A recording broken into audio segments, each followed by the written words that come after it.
مرتبہ میرے محبوب علیہ الصلوۃ والسلام آپ ممبر پر تشریف فرما ہونے لگے. جب آپ نے پہلا قدم ممبر کے پہلے سٹیپ کے اوپر رکھا تو آپ نے فرمایا آمین. کیا فرمایا؟ آمین. صحابہ کرام دیکھ رہے ہیں. پھر دوسرے سٹیپ کے اوپر پاؤں مبارک رکھا, پھر میرے محبوب نے فرمایا آمین. صحابہ کرام دیکھ رہے ہیں. پھر تیسرے سٹیپ کے اوپر پاؤں مبارک رکھا تو پھر میرے محبوب نے فرمایا آمین. جب خطبہ ہو گیا, میرے محبوب علیہ الصلوۃ والسلام خطبہ سے فارغ ہوئے تو صحابہ کرام رضوان اللہ تعالی علیہم اجمعین کا یہ عمل تھا, کوئی بھی بات ایسی جو معمول سے ہٹ کر ہوتی تھی محبوب علیہ الصلوۃ والسلام کی, تو پھر وہ سوال کر لیا کرتے تھے.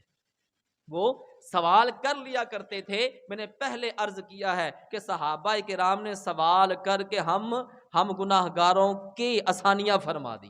سوال وہ کرتے تھے, آج ہم تک وہ حدیثیں پہنچی ہیں, ہمارے لیے آسانیاں ہو گئی. صحابہ کرام نے عرض کی آقا علیہ الصلوۃ والسلام سے کہ آقا صلی اللہ علیہ وآلہ وسلم, آج ہم نے معمول سے ہٹ کر آپ کی ایک چیز دیکھی ہے کہ آپ نے پہلے سٹیپ کے اوپر قدم مبارک رکھا تو آپ نے فرمایا آمین, دوسرے کے اوپر رکھا تو آپ نے فرمایا آمین, تیسرے کے اوپر رکھا تو پھر آپ نے فرمایا آمین. آقا وجہ کیا ہے؟ تو پھر میرے محبوب علیہ الصلوۃ والسلام نے فرمایا اے میرے غلاموں, ابھی میرے پاس جبرائیل آئے تھے, ابھی میرے پاس جبرائیل آئے تھے, جبرائیل آئے تھے. انہوں نے اللہ کا سلام پیش کیا اور جبرائیل نے کہا کہ اے اللہ کے نبی, ہلاک ہو جائے وہ شخص. کیا کہہ رہے ہیں؟ ہلاک ہو جائے, ہلاک ہو جائے یعنی برباد ہو جائے وہ شخص کہ جس نے اپنی زندگی کے اندر اپنے بوڑھے ماں باپ کو پایا, ان کی خدمت کر کے جنت نہ حاصل کر سکا, جنت نہ حاصل کر سکا. پھر میرے محبوب نے فرمایا, میں نے دوسری مرتبہ آمین اس لیے کہا کہ جبرائیل نے عرض کیا, جبرائیل نے کہا آقا ہلاک ہو جائے. رب فرماتا ہے ہلاک ہو جائے وہ شخص, ہلاک ہو جائے وہ شخص کہ جس کے سامنے آقا آپ کا نام نامی اسم گرامی محمد صلی اللہ علیہ وآلہ وسلم آئے, لیا جائے اور وہ آپ کی ذات کے اوپر درود و سلام نہ پڑے. پھر صحابہ نے عرض کیا آقا آپ نے تیسری مرتبہ آمین کیوں فرمایا؟ پھر میرے محبوب نے فرمایا جبرائیل نے کہا کہ رب فرماتا ہے ہلاک ہو جائے وہ شخص, ہلاک ہو جائے وہ شخص کہ جس نے ماہ رمضان کا مہینہ پایا اور اس کی برکتوں کو لوٹتے ہوئے, اس کی رحمتوں کو لوٹتے ہوئے اس نے جنت حاصل نہ کری, ماہ رمضان کے روزے نہ رکھے اس نے. یعنی اب اندازہ لگائیے کہنے والا کون؟ نوریوں کا سردار جبرائیل, جو 1,24,000 کم و بیش انبیاء کرام کے پاس وحی لے کر آتے رہے. وہ کہہ رہے ہلاک ہو جائیں, ہلاک ہو جائیں, ہلاک ہو جائیں.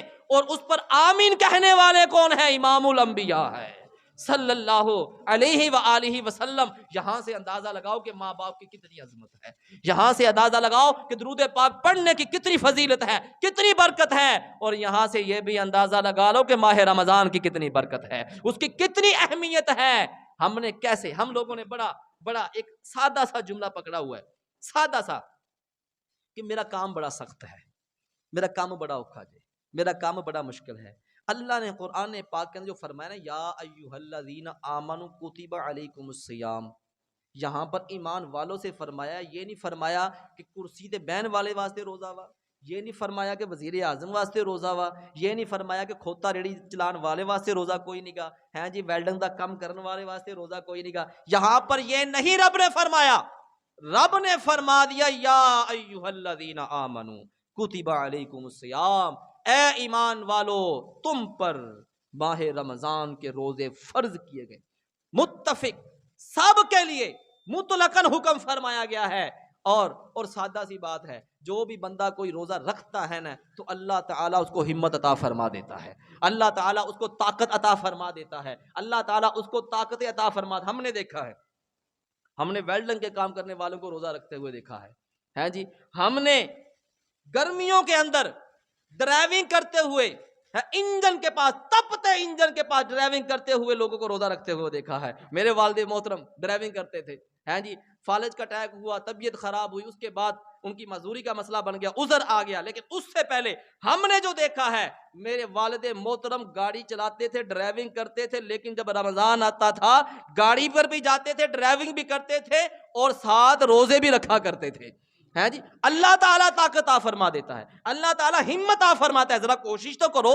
ہیں اتنے مشکل اوکھے کام اسی کر لینے ہیں، بڑے بڑے کام کر لینے ہیں. وہ پھر یہ کوئی بھوکا تو نہیں رہنا، اس صبح کو سحری کرنی ہے رج کے کر، ہیں جی، رج کے کر، اللہ تین نعمتاں دیندا پیا جے. ہیں تو سارا دن غیبت تو بچنا، چگلی تو بچنا وا، وعدہ خلافی تو بچنا، جھوٹ تو بچنا وا، تو شام نو 12-13 گھنٹے تو بعد پھر اللہ نے تینوں کھان دا موقع دے دیتا. ساری رات کھا پی موج مار.